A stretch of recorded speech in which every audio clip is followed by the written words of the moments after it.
Queridos, continuando sobre a exclusão do Simples Nacional, ok? Significa o seguinte: a empresa vai ser exclusa do Simples Nacional quando ela ultrapassar o limite permitido de faturamento, que é 4.800.000. Só que quando que ela vai ser exclusa? Imediatamente, através da extrapolação? Não, depende.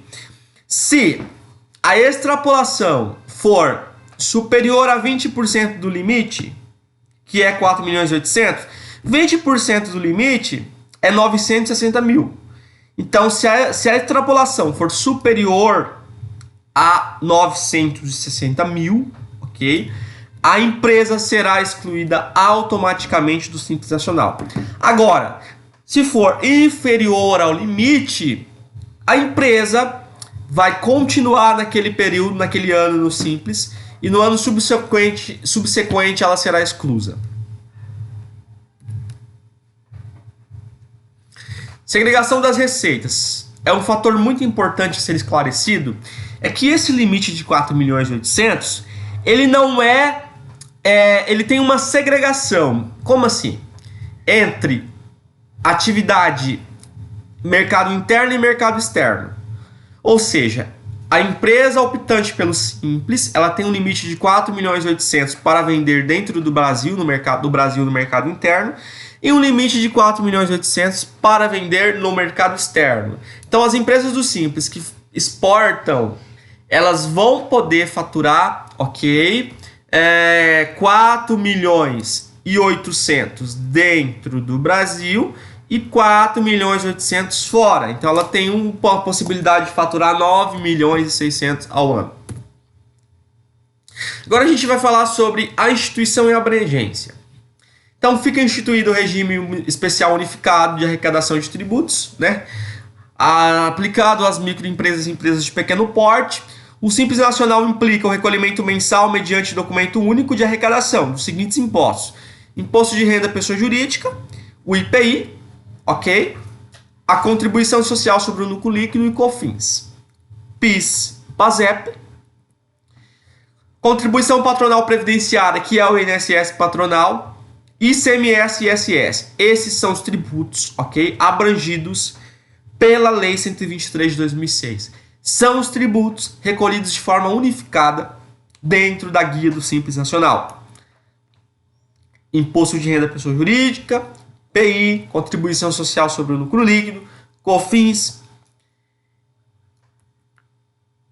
PIS/PASEP, Contribuição Patronal Previdenciária, ICMS e ISS. Veja que nós temos impostos dos 3 entes federativos. Nós temos impostos municipais, estaduais e federais recolhidos, calculados de forma unificadas, tá bom? Dando sequência aqui, é muito importante observar o inciso 1. O inciso 1 diz o seguinte: o recolhimento na forma deste artigo não exclui a incidência dos seguintes impostos, devidos na qualidade de contribuinte ou responsável em relação ao qual será observada a legislação aplicável às demais pessoas jurídicas. Ou seja, esses impostos que eu vou falar agora não está dentro da guia do Simples. Se a empresa se acontecer o fato gerador desses impostos, a empresa terá que recolher de forma segregada, que é o IOF, caso tenha operação financeira, o II, caso tenha importação, né? O IE, caso tenha exportação, que é o imposto sobre a exportação, o ITR, que é Imposto sobre Propriedade Territorial Rural, o Imposto de Renda relativo aos rendimentos ou ganhos líquidos auferidos em aplicações de renda fixa ou variável, que é a aplicação financeira, a Contribuição Provisória sobre Movimentação, que é a CPMF, o FGTS, a Contribuição para a Manutenção da Seguridade Social, Imposto de Renda relativo aos pagamentos ou créditos efetuado pela pessoa jurídica a pessoas físicas, né? O Imposto de Renda retido na fonte, PIS e COFINS, PIPI, incidente sobre importação, e o ICMS, substituição tributária, que é a antecipação do tributo. Então, toda vez que há antecipação do tributo, a empresa vai pagar o ICMS na compra. Então, na saída, o Simples é sobre o faturamento. Então, se a empresa já pagou o ICMS na compra, então não precisa pagar no Simples Nacional. Porque a substituição tributária, ela obriga o contribuinte a recolher o imposto sobre a compra na entrada, é uma antecipação do recolhimento. Então, nesses casos específicos, que o produto que a empresa trabalha é ST, é substituto tributário, significa que ela recolheu o imposto na compra. Então, na venda, quando ela for calcular o Simples Nacional, ela não vai pagar mais ICMS, porque já foi pago na compra, tá bom? Gastos com desembaraço aduaneiro, processo de exportação, de importação, e aquisição, manutenção em estoque de mercadoria desacobertada de documento fiscal, que são as multas e tudo mais. Então nós temos aqui várias operações que não estão dentro da Lei 123 de 2006. O ISS também, quando há substituição tributária, também não é recolhido dentro da guia do Simples Nacional.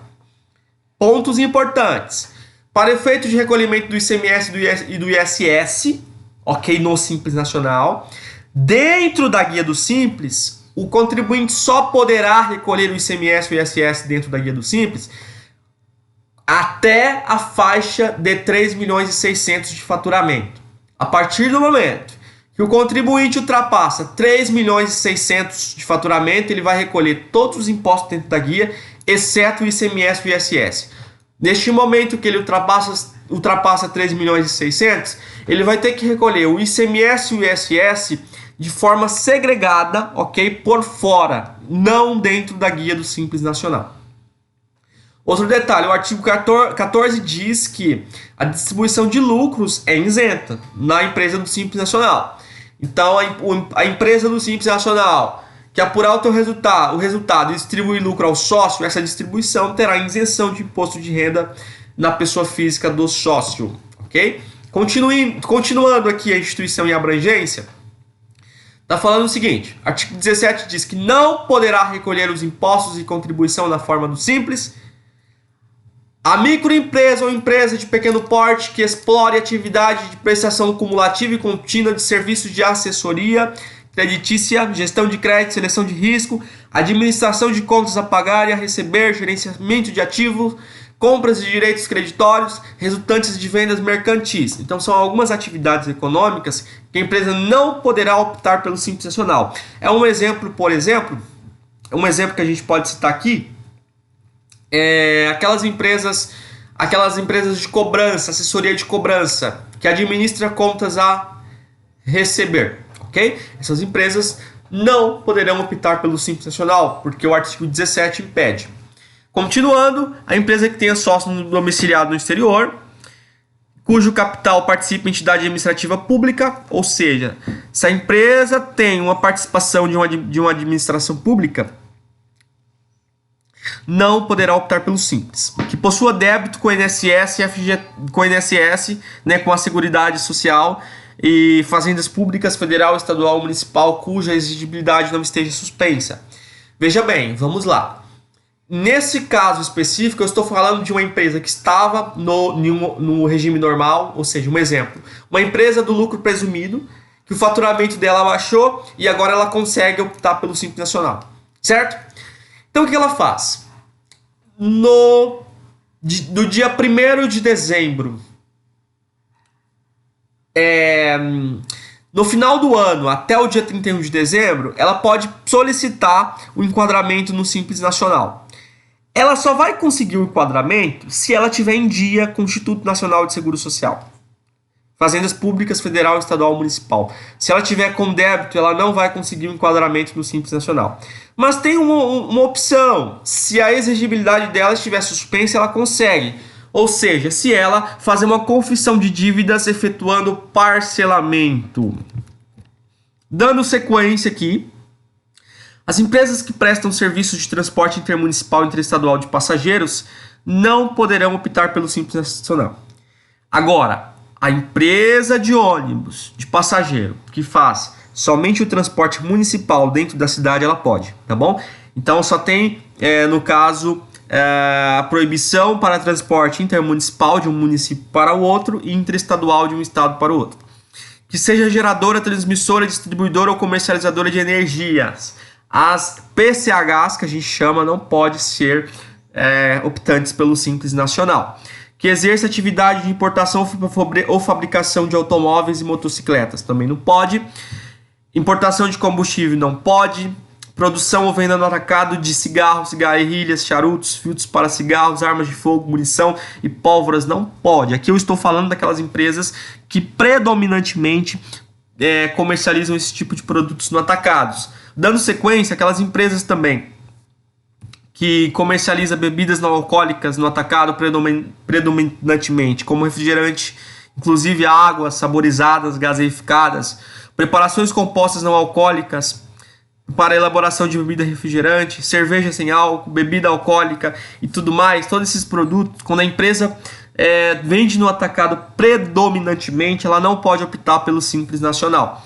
As micro e pequenas empresas, as cervejarias, as vinícolas, licores e pequenas destilarias, micro e pequenas destilarias também não poderão optar pelo Simples Nacional, ok? As empresas que realizam cessão ou locação de mão de obra são aquelas empresas que terceirizam mão de obra. Um exemplo, nós temos aquelas empresas de terceirização de mão de obra de limpeza nos órgãos públicos. Essas empresas não poderão optar pelo Simples Nacional. Que se dedique a loteamento e incorporação de imóveis, que realiza atividade de locação de imóveis próprios, imobiliária, não pode participar do Simples Nacional. Com ausência de inscrição ou com irregularidade em cadastro fiscal federal, municipal ou estadual. Enfim, o que eu te digo é o seguinte, o que eu te chamo a atenção é que, em suma, o inciso 2 diz que poderá ser optante pelo Simples Nacional todo tipo de atividade não vedada. Então, se o teu cliente chegar lá no teu escritório, enfim, falar assim, olha, eu quero saber se a minha atividade econômica pode ser enquadrada no Simples Nacional. Você vai pegar a Lei 123 de 2006, você vai identificar tudo que é vedado. Se a atividade que ele mencionou não foi vedada, é permitido. Ou seja, você vai aplicar o conceito de que tudo que não é vedado é permitido. O valor devido mensalmente pelas microempresas e empresas de pequeno porte será determinado mediante a aplicação das alíquotas efetivas calculadas a partir das alíquotas nominais, constantes nas tabelas dos anexos 1 a 5 da Lei Complementar. Então, a Lei 123 de 2006 fornece 5 anexos. Cada anexo uma atividade correspondente. Anexo 1, atividade comercial. Anexo 2, atividade industrial. Anexo 3, prestadora de serviço. Ok? No caso de locação de imóveis, aqui ó, anexo 1, comércio, anexo 2, indústria, anexo 3, locação de imóveis e prestação de serviços relacionados no artigo 18, parágrafo 5b, 5d e 5f. Anexo 4, prestação de serviços relacionados no artigo 18, parágrafo 5c.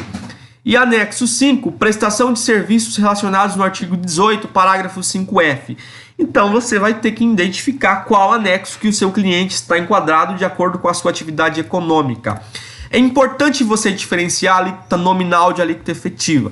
A alíquota nominal são aquelas alíquotas que estão no anexo. As alíquotas efetivas são aquelas alíquotas de fato que você vai aplicar a carga tributária, que você vai apurar o imposto do seu cliente, ok? Então, vamos lá. Veja bem.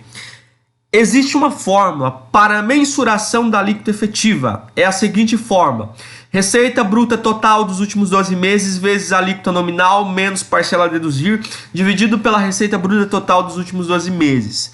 Então vamos lá. Eu vou te apresentar agora os 5 anexos. Eu tenho o anexo 1, que é comércio. Ele inicia. O anexo sempre vai ser em tabela progressiva. Quanto maior o faturamento, maior o imposto que o contribuinte vai pagar. Então, ele inicia com a alíquota de 4% sem parcela a deduzir. Então, se o contribuinte fatura até 180 mil no ano, ele vai pagar 4% de Simples Nacional sobre o faturamento, ok? Vamos lá.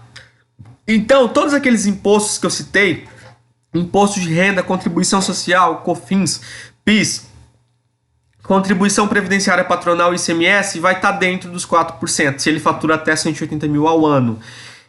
E aqui eu tenho o percentual de repartição dos tributos. Significa o seguinte, que, por exemplo, o cliente faturou 100 mil no ano, certo? Então, você vai pegar 4% de 100 mil vezes 4%, você vai ter um imposto de 4 mil. Esse 4 mil vai ser distribuído nos seguintes tributos de acordo com o percentual de repartição. Então, 5,50% de 4 mil vai para o imposto de renda da pessoa jurídica. 3,50% de contribuição social sobre o lucro líquido, 3,50% de 4 mil vai para a contribuição social sobre o lucro líquido. 12,74% de 4 mil vai para COFINS. 2,76% de 4 mil vai para o PIS/PASEP. 41,50% de 4 mil vai para a contribuição previdenciária patronal. 34% do ICMS vai para 34% de 4 mil vai para ICMS. Veja que eu distribuí os 4 mil reais considerando o percentual de repartição dos tributos, tá bom? Veja que aqui vai completar 100%. Esta repartição vai completar 100%. Agora eu te chamo a atenção, através da segunda faixa vai ter parcela a deduzir. Neste momento que tem parcela a deduzir, você tem que calcular a alíquota efetiva. Então, não é 7,30%. Se o contribuinte ultrapassou o limite de 180, vamos supor que ele vai estar faturando 200 mil. 200 mil, qual que vai ser o tributo que ele vai pagar no Simples Nacional? Professor, você deve pensar assim, eu vou aplicar 7,30%. Não, cuidado. Não esqueça que você tem uma parcela a deduzir. Você vai ter que calcular de fato a alíquota efetiva a ser aplicada sobre os 200 mil.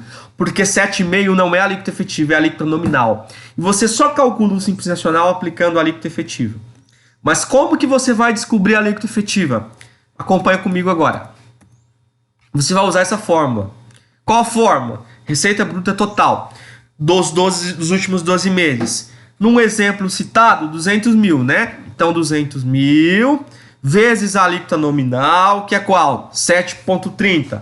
200 mil vezes 7,30%, 14.600, certo? 200 mil vezes 7,30 vai dar 14, 200 mil, eu vou fazer aqui. 200 mil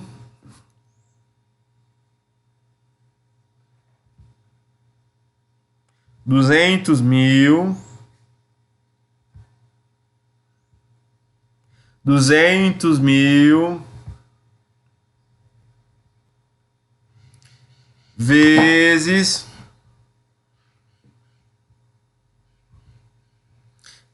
o percentual de 7,30 vai dar exatamente 14.600.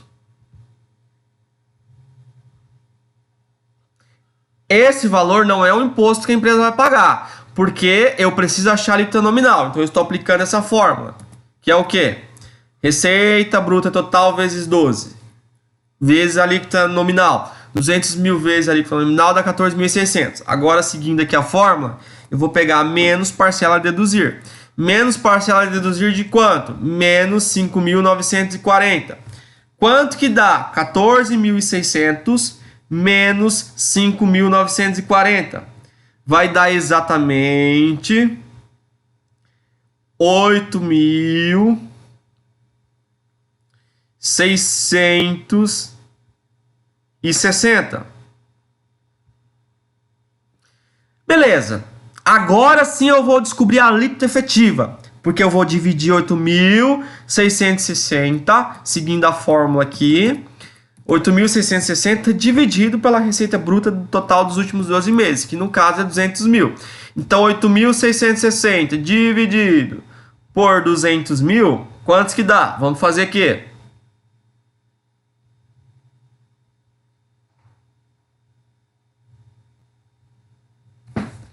(8.660) dividido por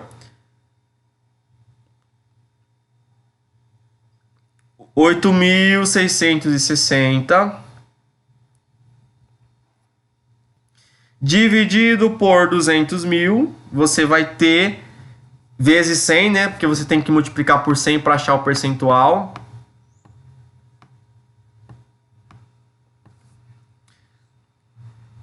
Nós teremos uma alíquota efetiva de 4,33%. Veja bem.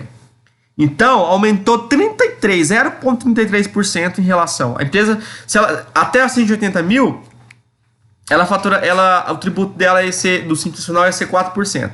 Como ela faturou 200 mil e ultrapassou o limite de 180, a alíquota efetiva dela foi para 4,33. Então, o imposto vai ser 4,33 de 200 mil. Né? 4,33 de 200 mil. 200 mil, né? Aí você vai fazer aqui, qual que é o imposto que ela vai pagar? Vou aplicar esse percentual em 200 mil. 4,33% vai dar 8.660, tá bom? Então, e nós vamos distribuir esses 8.660 seguindo o percentual de repartição da segunda faixa, tá bom? Para os outros anexos, é a mesma metodologia. O que vai mudar é a alíquota. Veja bem, ó, o comércio começa com 4, termina com 19, a última faixa. Opa, indústria já é mais caro, começa com 4,5 e termina com 30. Serviço é mais caro ainda, começa com 6%, termina com 33. Alguns serviços, 4,5 e 33. E outros serviços, começa aqui ao anexo 5, 15,50%, 30,50%. Quando eu falo alguns serviços, outros serviços, vocês vão falar assim, tá, mas que tipo de serviço? Aí você tem que ir lá no guia aqui, ó. Anexo 3, artigo 18, 5B, 5D, 5F. Anexo 4, artigo 18, 5C. Anexo 5, artigo 18, 5F. Lá vai estar discriminado as atividades de serviço enquadradas em cada anexo. Então nós finalizamos, né, o nosso conteúdo teórico sobre o Simples Nacional. Vamos trabalhar exemplos de fixação prático, tá bom? Para que o conteúdo possa ser fixado. Por hoje é só, um grande abraço a todos, fiquem com Deus.